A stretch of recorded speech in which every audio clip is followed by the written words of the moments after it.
people who are out there in the sphere. I'm here with Kitty. Beautiful, beautiful Kitty. Say hi, Kitty. Say hi. And yeah, I just wanted to come on today to talk about loneliness because one of my favorite mentors always talks about how loneliness is not an emotion, it's a story. I'm going to say that again. Loneliness is not an emotion, it's a story. And the reason that I like that he says that is because I think a lot of the times when we are objectively by ourselves, not in the company of other people, and we feel sadness and we feel despair, we start to think that this is what loneliness feels like. This is what not being around other people feels like. Um, but I think that the emotion, the reason that we feel the feeling, it's not actually because we are not around other people. I think that the reason that we are feeling the feeling is because we are not being ourselves. And yeah, I'm also going to say that again. I think the reason that we feel despair is not because we are not around other people. I think it's because we are not being ourselves. And the truth is that sometimes who we are does want to be around other people. But I would take it even a step further. The Buddha, when the Buddha was asked, does the path involve, or what's the best way to obtain enlightenment? Is it being around people or not being around people? And his answer was that people are the path. It wasn't that I think he said it in a way that sounded much wiser, but he always talked about how enlightenment, people are the path. And the reason that I think that that's especially cool is because it kind of gets us out of this thinking about being around people or not being around people, with being around people being the answer and not being around people not being the answer. And clearly all of us have this deep desire for connection, but it seems like the more that we try to control for that connection, the more that we try to force other people to connect with us, the more that we try to make other people connect with us, the more we end up actually pushing people away. And so I like that saying that people are the path. It's not to be around people or not to be around people. It's that we live in this world that very naturally we just are connected to all of these people around us. And so, with this natural connection that we have to the world around us, what does it mean to be authentic? What does it mean to be ourselves? And I think what we'll find more often than not is that in these moments that we are alone and that we're feeling despair, again, loneliness is not a feeling, it's a story.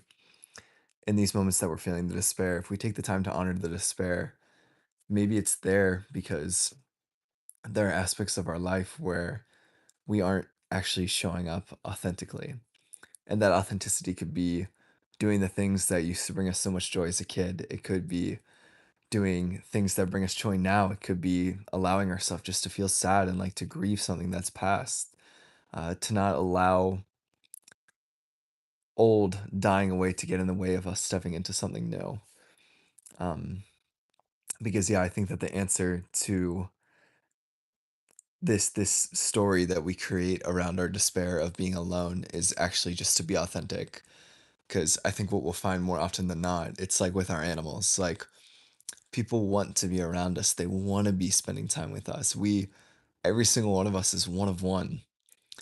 And if we think that people don't want to spend time with us, it's just a story. It's just something that we're telling ourselves. And it could be true that some people don't want to spend time with us 100%, but every single one of us is unique, is one of one, and there are people out there who are literally calling our name because they want to experience us. They want to connect with interesting people in the same way that we want to connect with interesting people. And so, yeah, I think that if the despair is that it's telling you that you're not being yourself, that there's a whole world out there that wants to experience the you, the real, authentic you, then that despair that we feel, instead of it being the problem, it ends up being the solution that drives us to live in a more authentic and aligned way. I think in the way that we are always designed to live. So, yeah. Hi. Hello, everyone.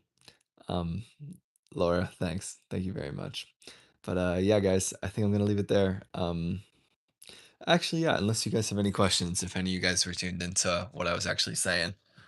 Um, yeah, because I think that like this feeling of despair that we often create a story of loneliness around is actually the thing that ends up motivating a lot of us in our lives, in many different ways. Like I think that work isn't actually about making money. I think it's about feeling connected to something greater than ourselves. And I think that a lot of times our relationships, romantic relationships especially, are crafted as a way to try to never have to face this feeling again. And yeah, and I think that the whole busyness culture, the go, go, go, go, go, I think all of it too is to escape this feeling of despair that many of us wrestle with, that again we create the story of loneliness around. So um yeah, and again I think the answer to that is just being authentic. It's being yourself. So yeah, I'll open it up one more time for questions because some of you just hopped in. But we are talking about despair and we're talking about loneliness and how loneliness is a story, it's not an emotion, and what we ought to do with the emotion that's underneath the despair and how to take care of it so that it doesn't have to govern our lives. And how to learn to be more okay with like being by ourselves while also honoring the fact that like as souls we do want to show up and we do want to experience other people and we want to experience new things, and there's nothing wrong with that either. That we're inherently both. We are inherently designed to explore our inner world and to explore our outer world. So yeah. So yeah, if you guys have any questions about that, feel free to type them in the chat because I spend a lot of time thinking about these things, and I'd be happy to talk more about some of the things that have gone on in my mind when it comes to yeah, like emotional alchemy in particular.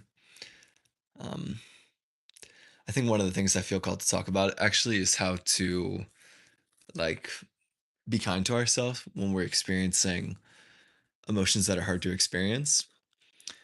So something that I found in my life is that if I'm feeling a dissonant feeling state, and that's just a fancy way for saying a feeling that I don't want to be feeling. It could be even boredom. It could be boredom. It could be sadness, despair, anger, rage. The more that I try to say that I shouldn't be feeling that, and that could be by like saying, oh, people have it so much worse than me. Why am I feeling it? Or it could be like just distracting myself to infinity. Yeah, just distracting myself. And sometimes distraction actually feels okay. But then the emotion always comes back. Or if I'm trying to like, oh, I just need to feel good, blah, blah, blah. Um, yeah, like if I try to force myself to feel good, it never ends up actually feeling better. So yeah, I think just taking the time to let myself feel these feelings, um, like just breathing, holding myself.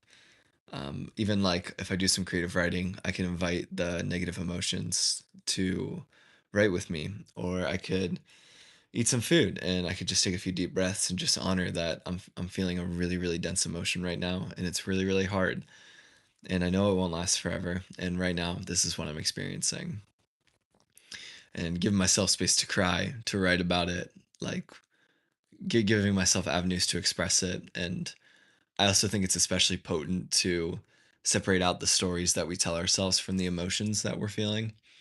And so instead of it being like, oh my gosh, it's never going to get any better, nothing's ever going to change, I'm never going to experience anything new, it's always going to suck. Just to be able in my own head to identify that that's just a story that I'm telling myself, that that's not the actual emotion that I'm feeling, is really, really helpful for me. Because then I can just say, okay, that's just words that I'm thinking. I have no idea if that's true or not. And chances are it's not true. But I know beneath this, I'm actually feeling like a really difficult emotion right now. And I just want to honor that.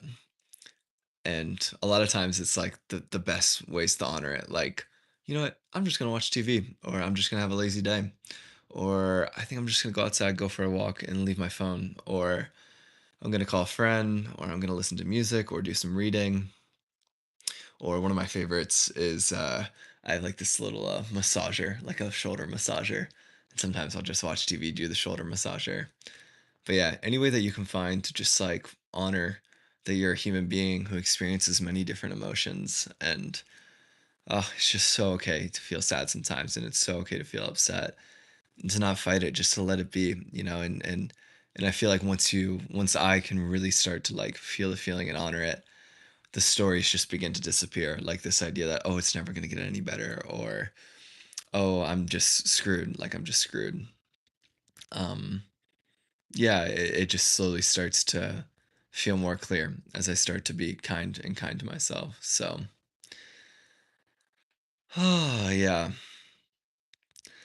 All right, guys. I think I'm just gonna end it here. If you tuned in, I hope this was so helpful for you. I know these things have helped me a ton, and I just hope you have a great rest of your evening. Bye, everyone.